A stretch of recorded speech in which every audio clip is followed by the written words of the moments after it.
Hello, everyone. Welcome to Biohacking Beauty podcast. My name is Anastasia.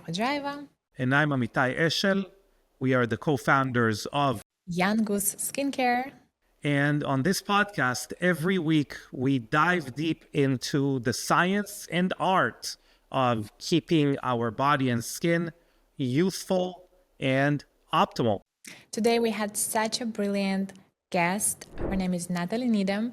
She's a longevity and peptide expert, highly regarded in the space, and a close personal friend of ours. Yeah, and this was definitely extremely information-packed. If you're interested in everything from how to improve your gut, skin, and overall health and longevity, this is a podcast you wouldn't want to miss.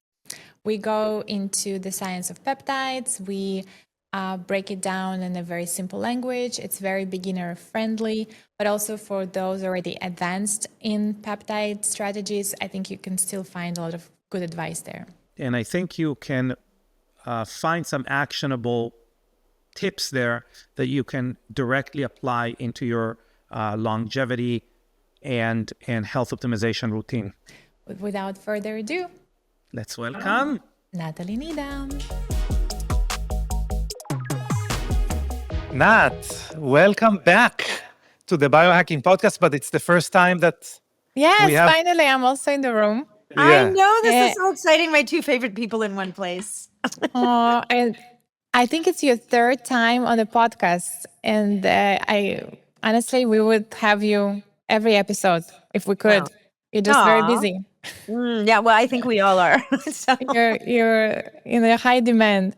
Yes. So let's just jump in since we have so much to cover. Yeah.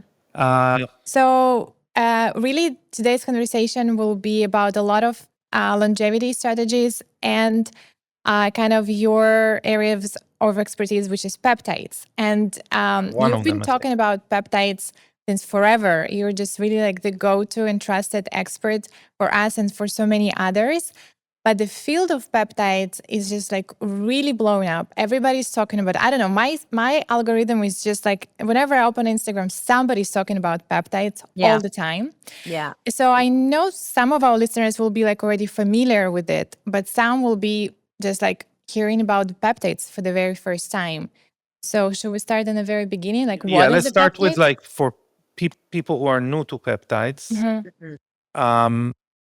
Yeah. So if somebody's asking you, what is a peptide? What's your kind of go-to answer? My go-to answer. So, basically a peptide is a small protein, right? So your body is built of proteins. It works with proteins. It's all about the proteins. And which is why there's so many people out there who are like, just eat protein, you'll be fine, which isn't, maybe missing a few details, but we'll leave that alone for now. And so peptides specifically are much smaller proteins.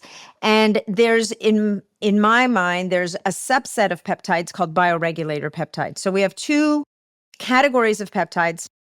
The longer chain peptide would be something like, people might have heard of BPC 157. They might have heard of TB 500, which is actually a big fragment of thymosin beta 4. They might have heard of GHK-Cu. Now, GHK-Cu, people like me think, you know what? It's kind of like it straddles the fence between the signaling peptides and the bioregulator peptides. So there's this whole family, right? So some of these peptides are in their entirety naturally occurring in the human body. Some of them are fragments of peptides that are naturally occurring in the human body. But what's important to understand is, particularly on the longer chain peptides, and there's a couple of exceptions to this, they primarily work as signaling molecules, which means that they will bind to receptors on the cell. And from the outside of the cell, they'll initiate cascades inside the cell that'll affect the changes that you're looking for. Got it. Now, having said that, there are some peptides, BPC 157 will also, and there's a few more actually, that will affect the expression of your genes, but they don't do it from inside the nucleus. That really belongs to the bioregulator peptides. And this is where I think GHK-Cu kind of straddles that fence, because it's only 3 amino acids. You know what? I don't actually know the answer to this question, but I suspect that it also is able to get into the nucleus of the cell and directly impact DNA expression. So the bioregulators are no more than 4 amino acids long. So they're anywhere from 2 to 4 amino acids. Amino acids, if you guys are totally new to this, are the building blocks of protein. So think of Legos, the little ones, and those are your amino acids, and then they get connected and arranged in different shapes and sizes. I know this you so much. guys Yeah. are intimately, or are you at Lego stage yet or not? Oh, yes. Yes. Oh yeah, yes. we're in Duplo stage, which is like Yeah, the bigger Lego. The Lego for yeah, 1 year big old. Lego. And then you will Um, develop the foot disease that all new parents develop, which is when there's Legos all over your house and you step on them on a regular basis, usually in the middle of the night when your child wakes up and somebody didn't put away the Lego. Anyway, Yes. back to our yes. bioregulators. So the bioregulators are different because instead of being a signaling peptide, they're epigenetic switches.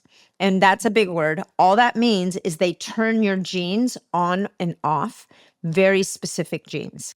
So Yeah. I'll stop there and you guys decide where else you want to go from there, but that's your I'll tell you what I would peptide like people to hear. A lot of people that we speak with, there is the unspoken understanding with someone that's new to peptides that it is lumped into the supplement category. Even if it's injectable peptides, they almost look at it the same way that they would look at a vitamin C injection or B12 injection. Yeah. And I think there is a good differentiation here between these, kind of precision signals, or what I call kind of computer codes for the human body, Yeah. and added raw materials, which are what supplements are. Even if we think of, collagen peptides, even though they're called peptides, what they really do, they add more amino acids, which your body then can use to either make collagen or other things that it needs that are made out of amino acids. Whereas, as you explained, peptides are not meant to replenish any reservoir other than the reservoir of maybe signaling that it Yeah. needs. You know, a good analogy is if you're building a house, right? If you're building a house, you need a good contractor, and Yeah. your contractor needs good materials. So the materials are the building blocks. The contractor is going to do the work, but without the plans and the instructions, the contractor is not going to know what to do necessarily. I mean, if he's a good contractor, but you might end up with a house you didn't really want. So, Yeah. right? So the peptides are the blueprints and the drawings and the instructions. The cabinets and the windows and the nails and the flooring and all that stuff, those are the building materials. And you bring up a great point, Amitay, and I think people forget that very often, is that if you don't pay attention to the materials, so are you eating a good diet? Are you providing your body with all the amino acids it needs to build the proteins based on the instructions that you gave from the peptides, however you took them? You're not going to get the results, right? Yeah. And I even and my favorite, the worst thing that can happen when you're on a construction site is a fire, right? Because if the construction site's on fire, you can have the best contractor, the best instructions, the best materials, nothing's going to work. And the fire is inflammation. Yeah. And I didn't know how I was going to squeeze inflammation into this conversation, but it just so happens it's popping up at the beginning. So I mean, inflammation is such a big conversation, and it's everyone is facing it these days because there's so many triggers for it. In this artificial world we created around ourselves, and so I have a new analogy. Yeah. And the Lego pieces, I gotta Yeah, say, that causes a new inflammation as analogy. well. My new analogy is, when they build a house, they have to dig holes for the foundation. Mhm. If you have a fire in the foundation, your house is screwed. Even if you don't see the fire above. The fire in the foundation is the fire in your gut. And the inflammation, the gut inflammation that is now rampant, the leaky gut that is also rampant in our society because of eating the wrong foods, because of chronic stress, because of so many different things that are going on. If that inflammation, that fire is not put out and dealt with, it really doesn't matter what else you build on top of it. None of it's going to be as good or as healthy or as solid. And it doesn't matter what the instructions are. So So anyway, so that's my inflammation analogy for the day. I No, like it. for sure. And so are you basically also kind of saying, or could one infer that the, peptides is not for everyone? Like you have to deal with inflammation kind of first before you even go into try any peptides. Like basically, Yeah. Yes and no. I mean, look, I think there's peptides that can help managing inflammation, right? There's peptides that are very powerful for helping to seal leaky gut. Yeah. Right. So you have in the peptide space, you have some solutions to this very issue. Got it. Right. And so what I think is, I think too often people aren't paying attention to the order of operations. Yeah. Right. And conversely, the other piece of the puzzle is if you're not paying attention to what is driving that inflammation and addressing that. So now we're stuck bailing out a leaky boat. Like we might have a big bucket Yes. and we may be able to stay afloat, but man, it's exhausting. Right. And you're using up resources. Okay. I'll even add something here, which I think is extremely important. It's normally something that I don't get to discuss because no one cares about. No, everyone wants to move away from the inflammation discussion, I feel like, and on to cooler things. Yeah. Having said that, I think inflammation is really cool because it is not inflammation is not a problem. Here is your hot take. Yeah, it's like inflammation stress, isn't a problem. Yeah. The problem is the unresolved inflammation.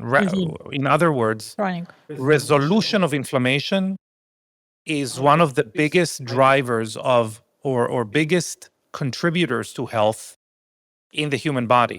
Why am I saying that? So anything from building muscle, bone mass, to building collagen, to even hair growth, or even we really don't want inflammation in the brain, so I'm gonna not touch that subject. But even not so much hormetic stress. vascularization. Yeah. The inflammation really is I akin it to information. Inflammation is a call for resolution that breeds resilience. The problem, especially, we kind of touched epigenetics a little bit. The problem with imperfect or older epigenetics that is imperfect, is that inflammation is resolved, or if we have too much inflammation is resolved at a slower rate than inflammation is produced.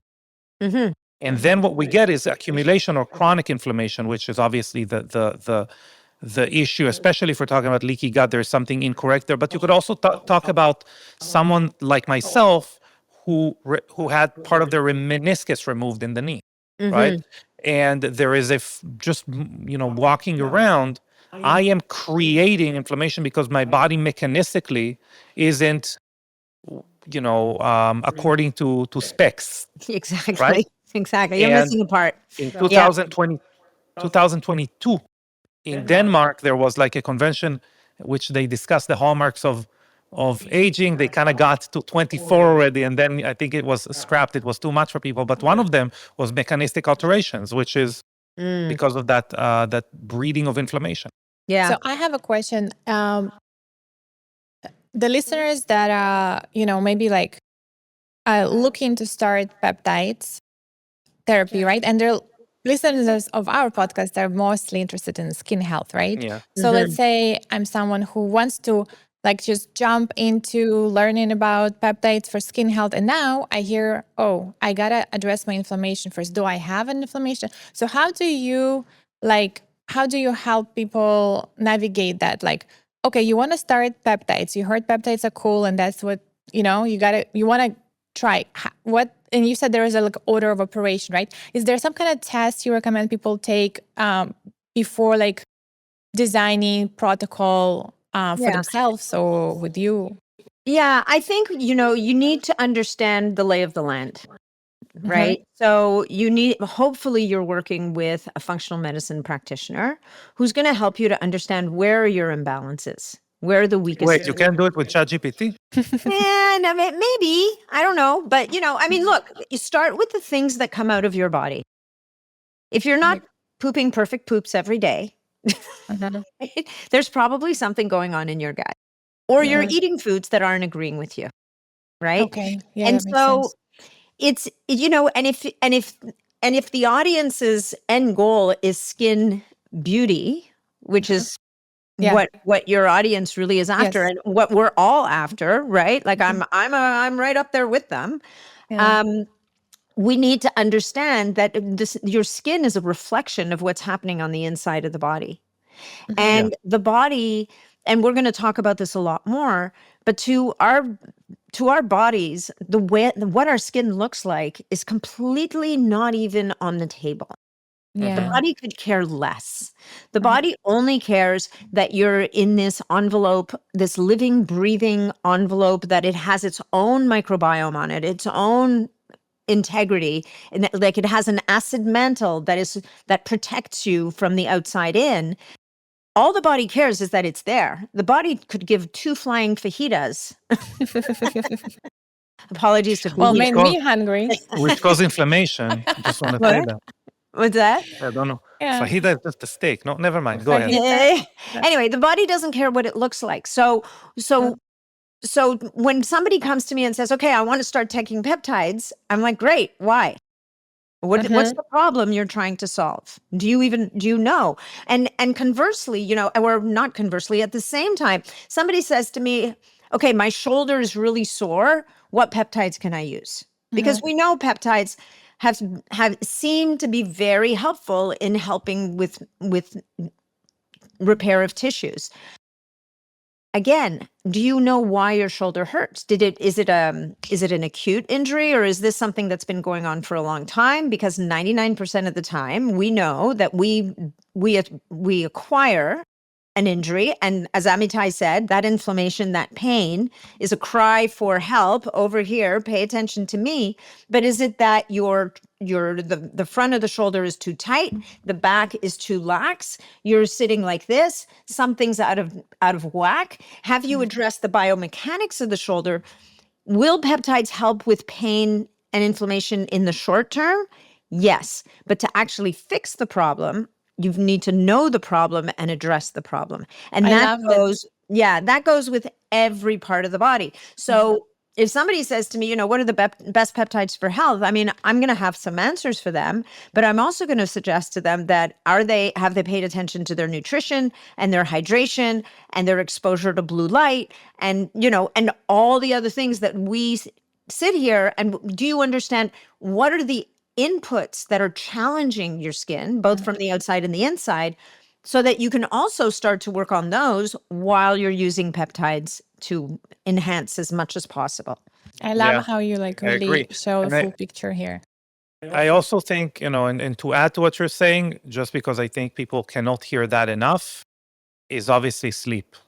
Sleep. And sleep, sleep is the best supplement, and also the lack of it causes problems no other supplement can mitigate.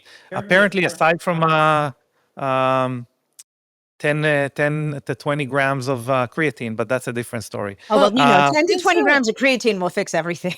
Aside from your poops. So anyway, since you mentioned, side effects the lack of sleep creates, actually one of the number one questions asked about leading up to this podcast from our followers on Instagram was, to talk a little bit about potential side effects of peptides, if there are any, because again, as I mentioned at the beginning, the subject is being discussed by everyone, and we now see, just so many people, experimenting with peptides, and I don't know, maybe they are consulting with ChatGPT, and then they make up their own cocktails and they're injecting themselves. And you were on the other hand saying like, hey, you got, if you're doing peptides, you got to work with a professional. So would you say that, yeah, like kind of like winging it, just going off of what you see on Instagram could really be, you could hurt yourself? Yeah, I mean, By well, injecting at the the very wrong thing? least, you could be spending a lot of money and not Yeah. getting anything done. At the very least, right? Mhm. Best case scenario, got moved beyond ChatGPT. You've moved into the more medical ones. You've really done your homework. You have some foundational knowledge of health, and you might be able to guide yourself for sure. Like, there are people who can do that. Yeah. But for the most part, I think that can peptides have side effects? Of course. They absolutely can. They can elicit an immune response, right? Yeah. So people can be, and here's the best part, you could tolerate a peptide today, and in a month's time, your immune system could be, yeah, you know what? No, Wow. not. And people are Yeah. so butthurt by that. They're like, but I don't understand. I've been using it for a month or 6 weeks. Why? Why all of a sudden? I'm like, I don't know, dude. Like, I can't answer the why. All I can tell you is that your body now, and it is amazing the lengths to which people will go to keep using a peptide, even though they've developed all these crazy, itchy, hot welts all over their body. Yeah. And I'm like, if you're having an immune response, all those benefits you think you're getting, actually, no, not happening. Yeah. I had once. Yes. I had it once from Matsi. Yeah. Okay. But Nastya, but we're scaring people before we're giving the good Okay. stuff. Okay. So, May I? yeah, you May may. I? You may. Let's talk about, you said, first you got to know what you're trying to get out of it, right? Let's talk, longevity as a whole. What would be your starter pack for peptides that are longevity, targeting, improving? How would that look like for the beginner, if you would? It would be bioregulators. Yeah. Right? It would 100% be, and it would be the natural oral bioregulators, because those I don't think I've ever seen someone have an allergic reaction to them. They are actually a nutritional supplement because they are extracts from tissues, glands, and organs from young animals. Currently, all the oral bioregulators on the market originate in pigs. So people should know that. For the longest time, for a long time, they came from cows. And over the last number of years, that became unsustainably expensive. And so now they're porcine derived. So some people may be screaming from the room. I apologize, but that's where they're coming from. So, and I don't personally eat pig, not even for religious reasons. I think pigs are really smart animals. So I've got my own little issue with pigs over here. But they're porcine derived. They're actual extracts. Now, I will say that by the time you get the material in the little capsule, there's no pig protein left. There's nothing left, because pork, incidentally, a lot of people don't know this, is one of the most allergenic meats around. So, but there's no pig protein left in that capsule. And so what the bioregulator is doing is it's upregulating your body's code for refreshing, regenerating, and rejuvenating those tissues and organs and their function from the inside at a cellular level. That's pretty amazing, right? Yeah. And they don't boost, they don't suppress, they don't impact particularly. I mean, some of them help with oxidative stress, like helping the body to manage oxidative stress. Some of them help with cellular respiration. These are all foundational functions at a cellular level that your body needs to be able to manage, that we know that as we age, we get worse at managing. So if we can restore that kind of function into the body, and the way I often will describe the bioregulators is, if you look at a tire, like the tire of a car, and over time the tread on that tire gets thinner and thinner and thinner, think of the bioregulator as restoring part of the tread on that tire so you don't lose your grip. And and if you said, okay, so if, there's 21 different bioregulators. So if I was going to give a universal stack that is anti-aging, if it was completely universal, it would be the pineal gland bioregulator with the thymus gland bioregulator and the blood vessel bioregulator. I'm going to stop there. If you guys want me to go into why each one of these, I'm happy to do that. But pineal. Anyway, you tell me. No, I do. Tell me. Yeah. All right. So pineal gland, because the pineal gland is that tiny little pine nut shaped gland in your brain. It's actually outside of the brain, I think. And it is responsible for managing circadian rhythm. It helps to reset your circadian rhythm. Amitay beautifully just brought up sleep as the key, the ultimate anti-aging, longevity, whatever you want to call it, practice. It helps to restore melatonin production. So melatonin production, we know, tanks as we age. People think of melatonin, oh yeah, it's that stuff I need to sleep. Well, what people don't realize is melatonin is one of the most powerful antioxidant hormones in the human body. Super important, and for immunity as well. The pineal gland also, through epidolon, which is the pineal gland bioregulator, can activate telomerase, which is an enzyme that helps to restore the length of your telomeres on the ends of your DNA, which allows your cells to replicate more often. And also, it has an kind of like a global balancing effect on the entire endocrine system. So does this mean that if you take the pineal gland bioregulator, all of your hormones are going to magically fall into place? No. But it does have kind of that global effect. The other thing with the pineal gland bioregulator is it has a lot of benefits for immune function, and it even has been shown in certain animal studies to have anti-tumorigenic effects. So it's anti-cancer. So Interesting. So that's actually, you guys are ruining my entire Plan for this. flow of your questions. plan. I know. I'm sorry. Having said that, I had a question prepared. If you view epidolon more as a telomere lengthener or support, whatever you want to call that, or as a circadian rhythm optimizer? I don't think it's an either or. I think it's both. And I think they go hand in hand. Right? Because we know that every organ in the body has its own circadian rhythm. Circadian rhythm is not as simple as going to bed at the right time and getting up at the right time. It's eating at the right time. It's allowing your body to do what it needs to do. Go ahead. I'll tell you why. I would, as an extreme human being, why I would want a distinction, and that would affect my decision making. It's because epidolon can be injected as well, or in an IV, or whatever that is, Or orally. and this would be very different than taking it orally, as far as like stacking it, or the basically like how long you're going to be using that.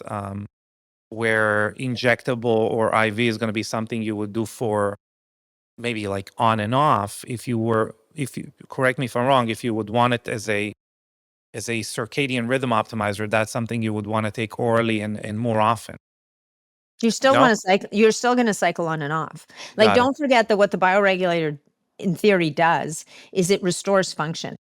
Yeah. Right. So if it's restoring function, you don't have to. It's kind of like if your young child comes to you and says, "Mom, mom, mom, mom, mom, mom."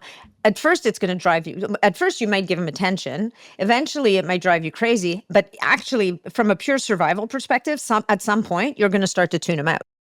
Yeah. Right. So. It's a oversimplified analogy, of course, but with the bioregulators, the way that they're used, or the way that they were used in research in Russia, was in pulses, and some of those pulses might have been longer, but they weren't used like it's not like your vitamin C that you're going to take every day because you can't make vitamin C. Yeah, you don't need to make epidolon. Yeah, and that's such a good point because I think, again, if you work with experienced professional or guide, then they would tell you, okay, you use this and that peptide for that long, and then you cycle off and on, and then on your own, you just might not know it. And then what if you didn't develop immune response and you just, went? Yeah, I don't know that you develop an immune response. I'm not even sure that there's. I haven't seen anything that says that there'd be a negative. I just don't think it's necessary. And we don't know, right? Exactly. The only peptide that kind of that I've seen enough literature on that kind of defies that would be GHK copper. And the reason for that is because if you look at the levels of GHK copper in our plasma when we're young versus when we're older, it's light and day. Like it tanks, right? So we're at 200. I just don't remember. The only reason I'm not throwing numbers around is I don't remember the units, but whatever, 200 units per liter in the blood when you're youthful, and when you have this magical ability to repair and restore. And like my brother, when he was in his early 20s in Florida, actually, he used to clean pavers, and he was putting gasoline into the machine one day and it exploded in his face. And he ended up, Wow. yeah, oh yeah, no, it's beautiful. So he ended up with second and third degree burns all over his face. And you would think that he would have been scarred for life. Uh-huh. He hasn't got a single scar on his face. Wow. And that's because it happened when he was 20. Had it Yeah. happened when he was 50, he'd be scarred for life. And which isn't to say that burns can't scar people for life even when they're kids, if they're bad enough. But your body has an ability to heal Uh-huh. in your youth that doesn't even get touched, that you can't touch in your older years. GHK copper, I would say, probably there's this use case and an argument for using that one in some way, shape, or form ongoingly, because what you're trying to do is restore your levels of GHK. So you talk to someone like Liz Parrish, who is all about gene therapy. So she's all about, can we flip genes back on that produce things that we want, Uh-huh. so that they're on all the time?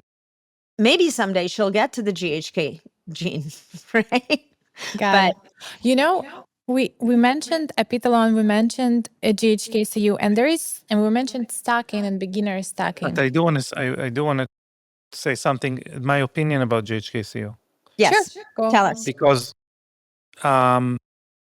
so here's, when we've had discussions about that before, GHK-Cu is very complex, and yes, it does work on epigenetic expression for the most part, but there is docking there as well. There is receptor occupation there as well, and a few things that I think the reason that if you were to do it injectable wise, you would want to pulse it, is because of that kind of a side quest of GHK-Cu, where it does. I'll give you just an example. There is receptor. It's called receptor-mediated effects. One of them is FGFR, Yeah. and the other one is TGF-beta, and both of those, from what I know and from the research that I've read, those can get, there is attenuation of, like what you said about the mama. So, I think maybe like in 5-10 years, whoever is going to get into that research is going to say, no, the effects, the other effects are significantly more important, and there is mitigation there. But I do think for now, if people are injecting it rather than using it topically, that it should be pulsed. When you use it topically, then Yeah. I mean, look, we're fighting, it's interesting. I think that when we look at the natural decline of different compounds in the human body as we age, for the most part, it's part of what's driving aging and decline, right? Like, Yeah. for example, hormones. Now, does that mean that we want to restore our hormones post reproductive years back to where we were when we were 20? Probably not, because unless you can mitigate all of the DNA damage that you're also accumulating, you don't want your growth hormone as high in your 50s, 60s, 70s, and 80s as it was when you were 30. As fun as it would be, you'd be running the risk of growing things you don't want to be growing, right? So we do need, and so maybe with GHK, to your point, Amitai, there's an argument that says, yeah, you had tons of it when you were younger, but that was a different time and a different place. Maybe as we age, it's smarter to use it in, whether it's a month on, a month off, or 2 months on, 2 months off, whatever that cycling is. We don't know. We don't have those trials. We don't have that research. So is there an argument that says, the scenario has changed, Like we now are dealing with a different entity. It's still a human body, but it's a human body that's lived a life, and it has different elements involved here that are going to respond differently than it would have in youth. So, and this is where I think with peptides, we get into trouble because we try to oversimplify, and we're all trying to kind of think, wow, like if it can do this, and this, holy shit, like there's nothing bad could possibly happen. Well, if there's one thing we should know is that we don't know what we don't know. Right? Yeah. So we need to be a little bit cautious and at least use our heads and have a measured approach. Yeah. It kind of sort of reminds me, like, it's of course very different, but still, like 20 years ago, everybody was doing fillers because, hey, it's just hyaluronic acid and it goes out it'll of be your face. amazing. What's the worst that can happen? And now 20 years later, we know that, it's actually morphs in your body. It doesn't really leave. It blocks the lymph nodes, and there are so many downsides to it. So it, again, it's very different, but still, like to your point, everybody's doing peptides these days, and there are some things we don't know. So it just, gotta proceed with caution. I agree. And actually, I saw like a dermatologist like the other day on Instagram, now talking about perception drift, which is like people doing like getting used to how they look like with fillers, and then they want more. But since these guys, these people, these people are still like in the paradigm that some fillers are good, they're making money off of fillers, etc. She doesn't mention the other effects that are negative. She's like, we know that it stays longer in your tissue. Yeah, you're not mentioning the fact that it morphs into your tissue, that it lowers vascularization and lymphatic flow. It's going to age you. And you are again, like it's you're basically creating a soundbite to stay, with keep up with the Joneses, but you're not providing the real, service facts that you are perceived to provide. Yeah. I think like if you look at the trends and if you look at the real leaders in facial rejuvenation, which is, I don't like to call it plastic surgery anymore. I call it, when it's the anti-aging stuff, it's the facial rejuvenation. Plastic surgery is when half your face been burnt off and it needs to be rebuilt. But in the facial rejuvenation space, I mean, unfortunately, these people tend to be wildly expensive, but these are the guys that are doing the fat transfer with the stem cells. They're using your own material. They're using nature's materials to restore some degree of plumpness and whatnot. They're addressing, like I just watched, I know you've had him on your podcast. I had him on my podcast, Cameron Chestnut, talking about the lower facelift the other day. And, and I've always thought, maybe I should just do that. Like maybe just, because it's the jowl thing, right? I want to get rid of those. And by the time he was done, I was like, fuck, there goes that, right? Because the truth of the matter is that if you don't address the whole thing, then there's going to be consequences, right? So he's like, you pull that up, and then this thing, there's a muscle here that goes there, and then all this stuff keeps falling down, and then you've got the pouch, and I'm like, so basically I've just moved my jowl up into my cheek. That's not going to work.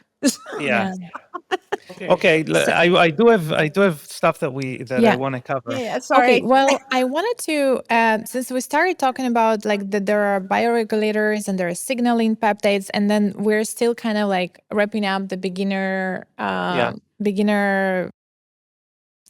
feedback. So would you recommend beginning with regenerative peptides like VPC 157 or with signaling peptides like epitalon? We kind of touched on both a little bit, but if I'm beginning. So if you were a total beginner, and you didn't know anything about anything, I would start with the bioregulators, right? Yeah. The BPC 157 is really interesting because one of the things that we talked about earlier, that whole gut health, BPC 157 is a rock star at helping to heal the gut, right? And it comes from the gut.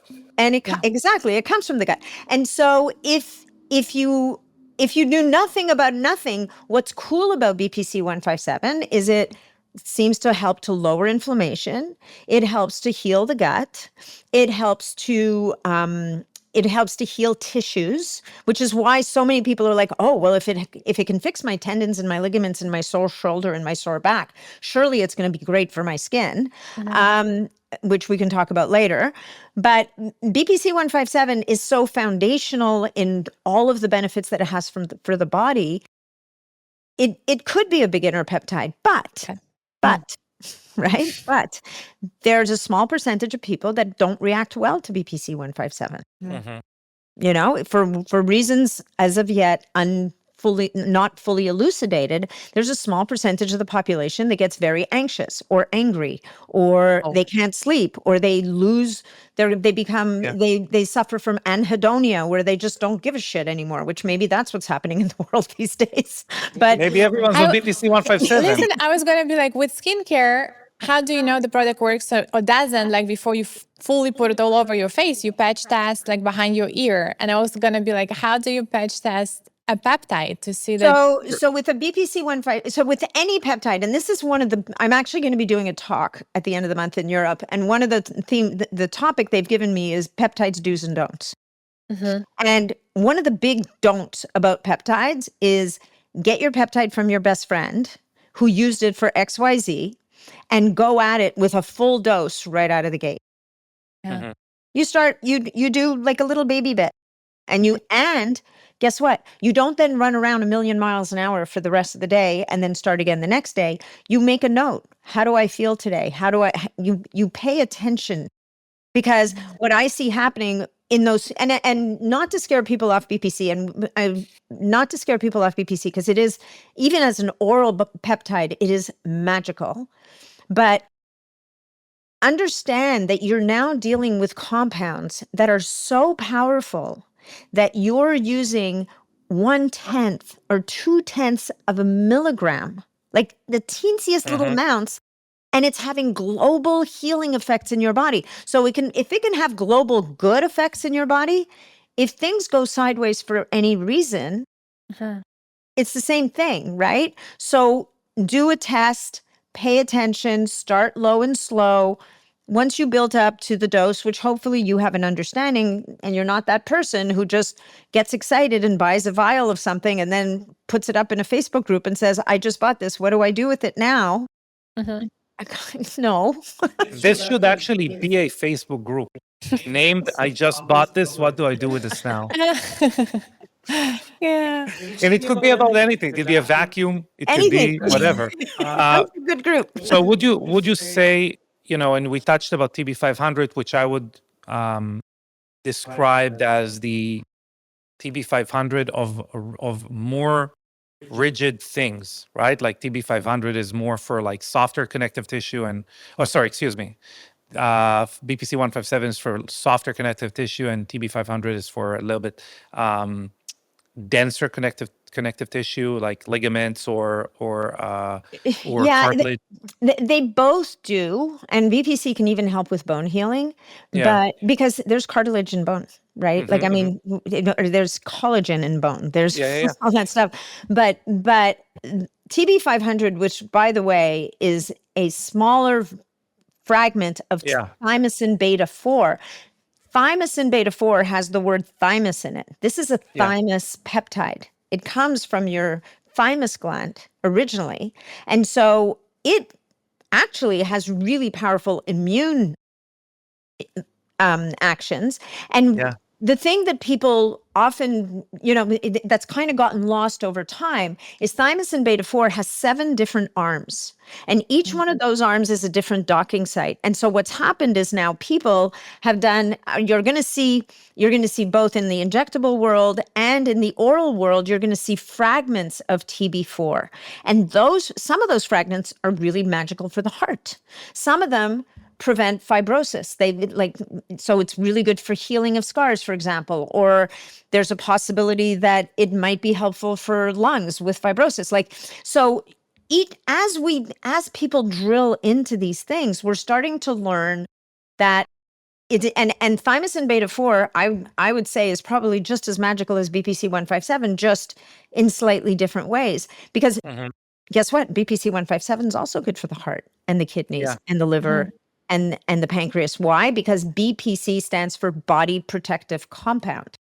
And so it has global effects. Now, if somebody from the FDA is listening to this, they're going to be like, oh, she's selling injectable peptides. BPC 157 is not legal. And it actually, the injectable BPC is not, because the powers that be believe that it has not been well researched enough for people to just be using it willy-nilly all over the place.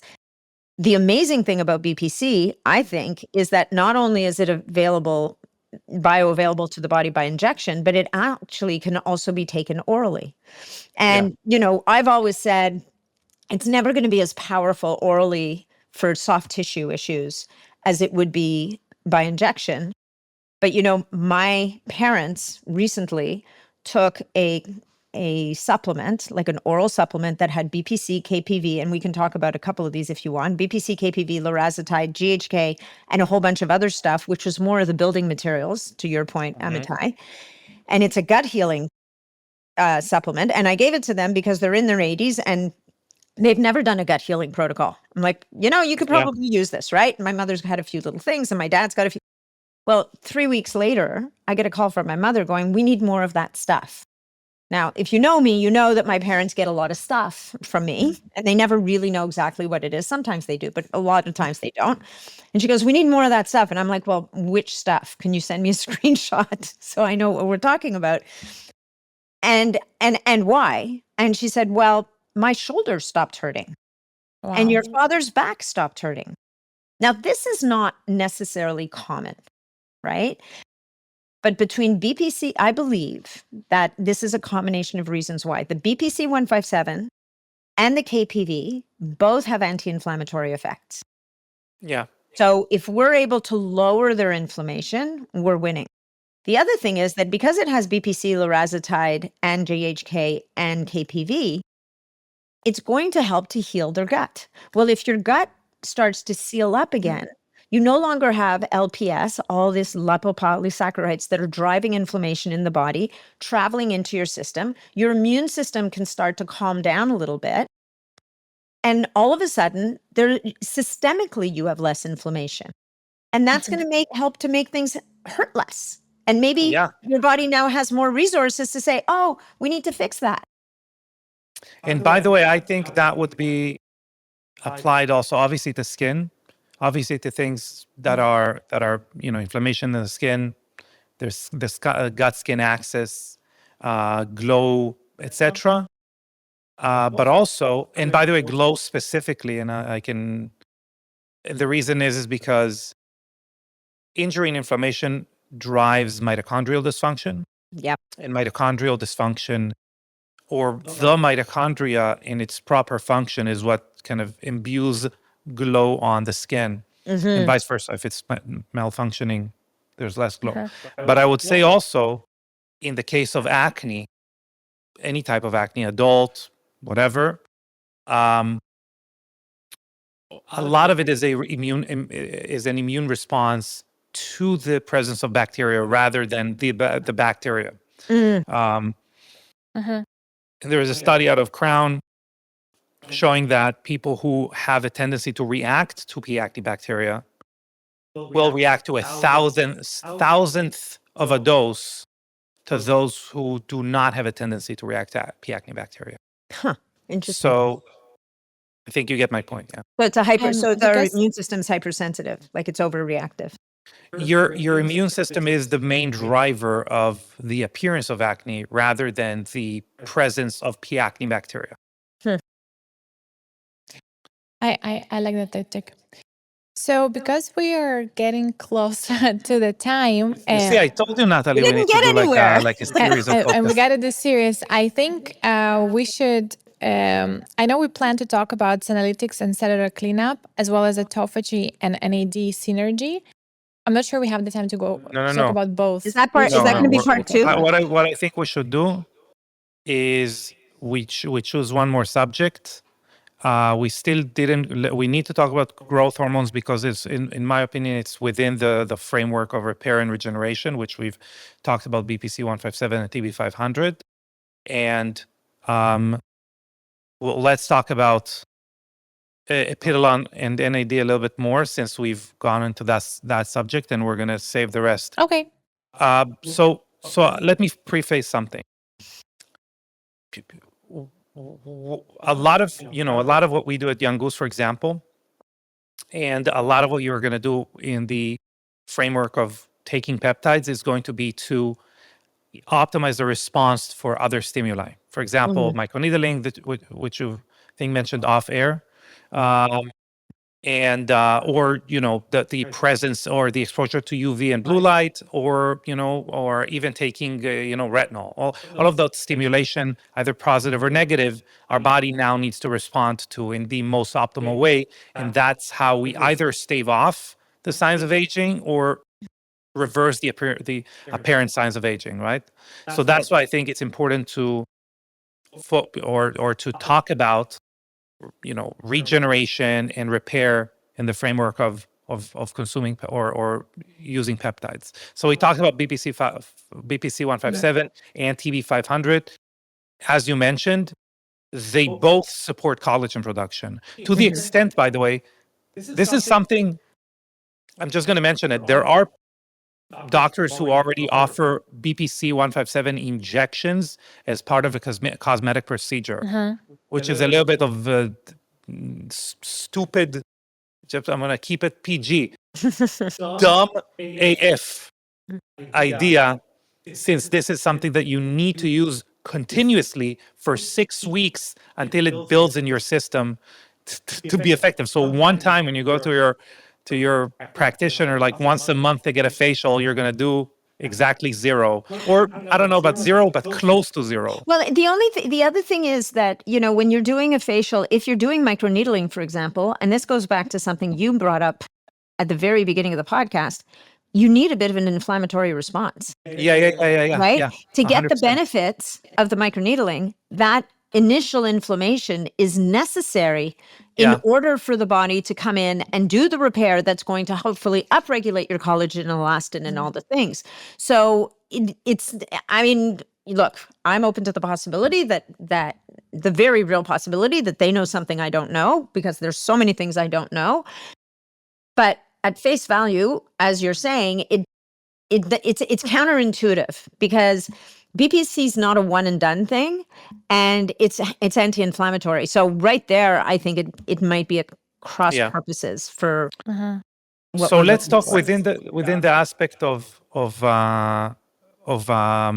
repair and regeneration.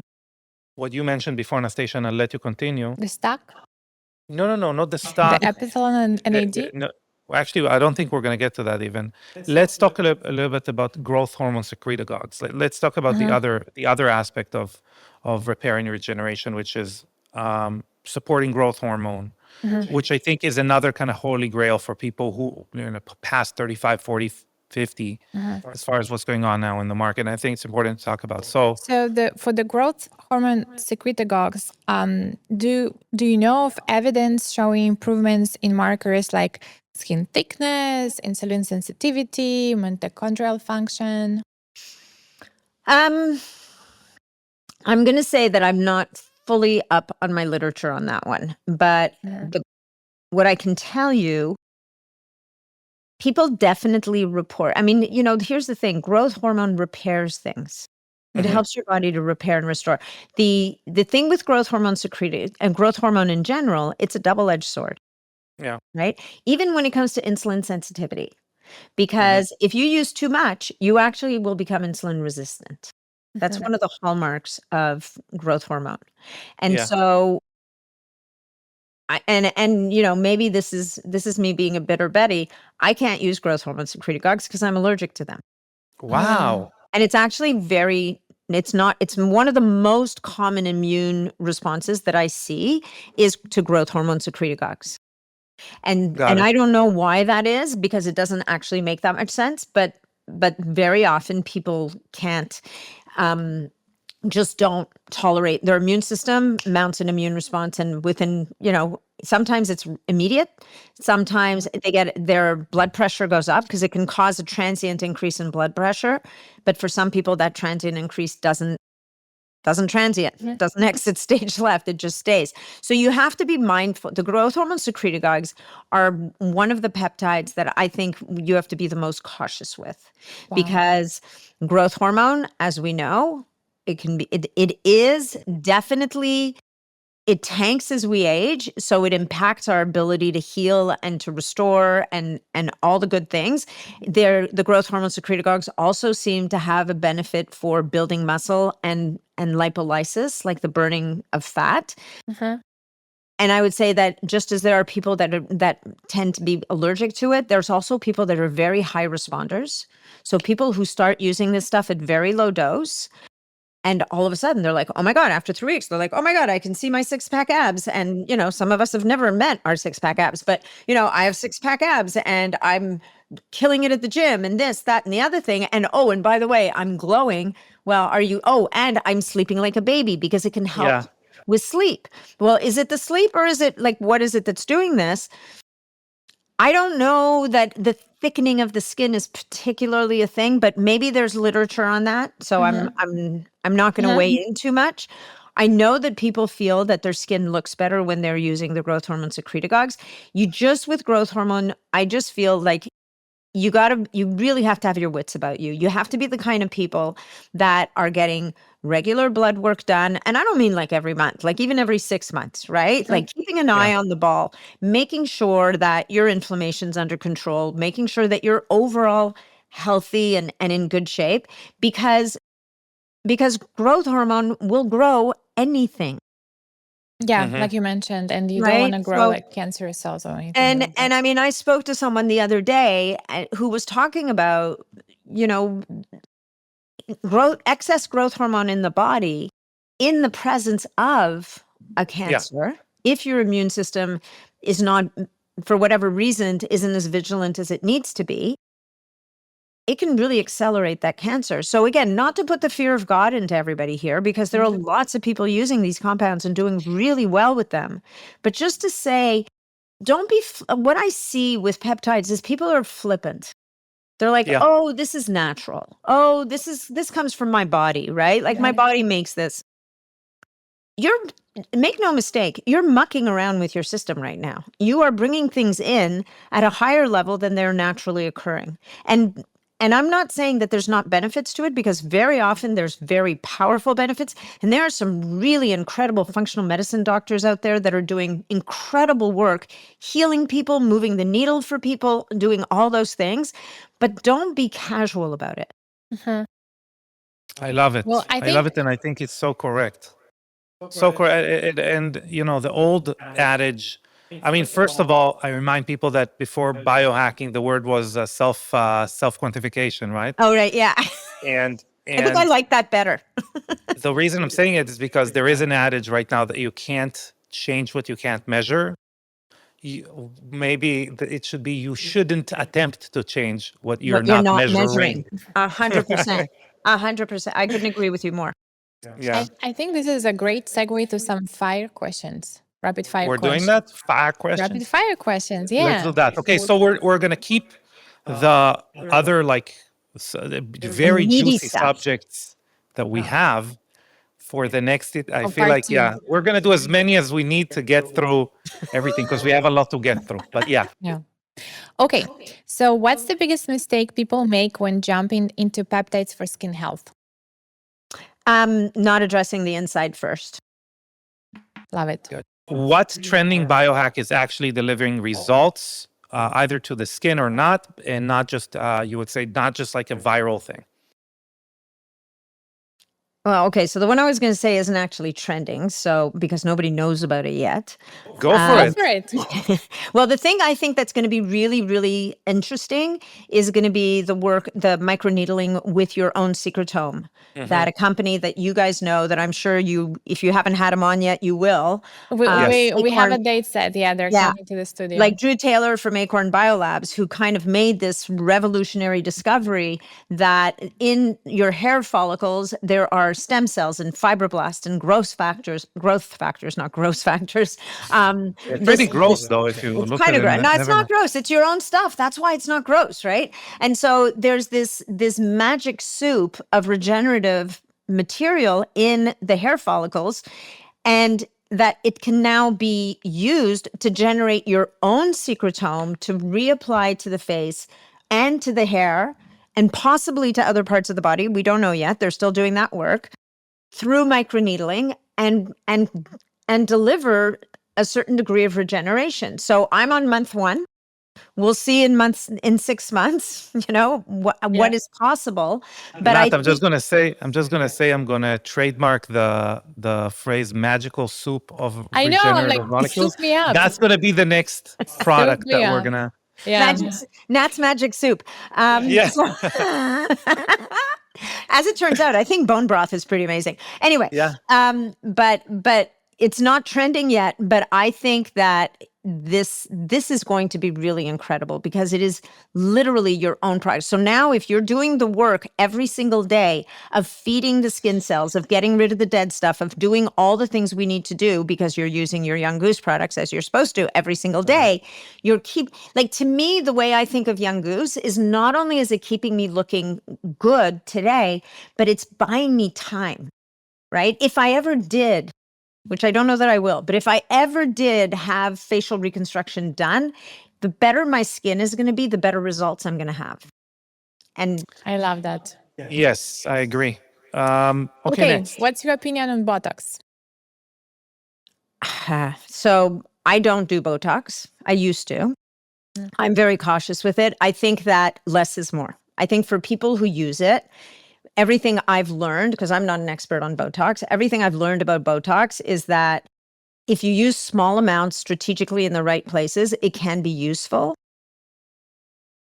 I'm still not fully comfortable with the whole thing personally. So I still think that it's a toxin. It's awfully close to my brain and I need my brain. I plan on using my brain for a really long time. So I love that answer. Last one. Yes.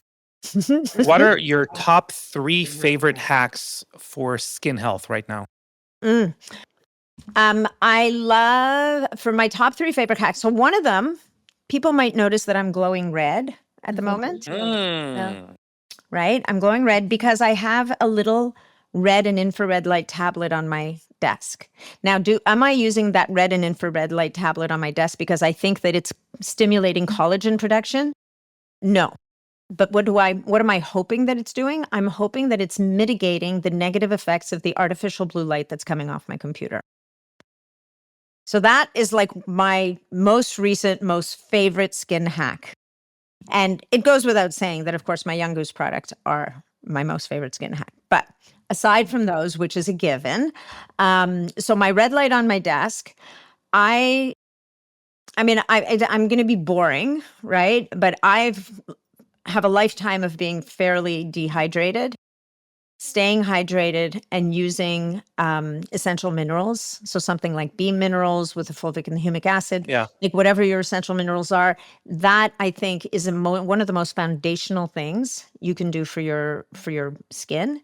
And then the third one is going to be what we talked about today is making sure that the gut integrity is good, gut inflammation is down, like really kind of paying attention to what's happening on the inside, because that's ultimately what's going to make a big, big difference. It's going to even make a difference in how you age, like how fast you're aging, right? And if I can get a fourth one for pro tip is prioritize sleep. Wow. Amazing. I love it. I love it. First of all, I think helpful. B Minerals is the most shouted out brand Is it? on the show. Oh, I love Caroline. And I love the founder, and I love yes, I love the shout out. product, and I love the people behind the product. Correct. Which Yes. is the best combination. And by the way, I like their peel version. I take it at night. Legit. Oh yeah. I would say that we might or might not work with Microbiome Labs on a product that will, target, upgrade the gut skin axis. We shall see. I mean, like there's specific It takes a long time, microbes, though. right? Yeah. Little teaser. Yeah, but if you got until now in the pod, you deserve a little teaser. Anyway, Nathalie, It's been such a pleasure. you are Just wealth of knowledge. our favorite person in longevity. That's for sure. Well, you guys are my favorite. So I think the feeling is mutual. So thank you so much for having me. And Thank you for Thank making you. the time. And please make the Always. time for part 2, maybe even Part part two. 3, but at least part 2. Until Yes. we finish the whole Amen. thing. Yeah. Okay. Thank you, everyone. Bye.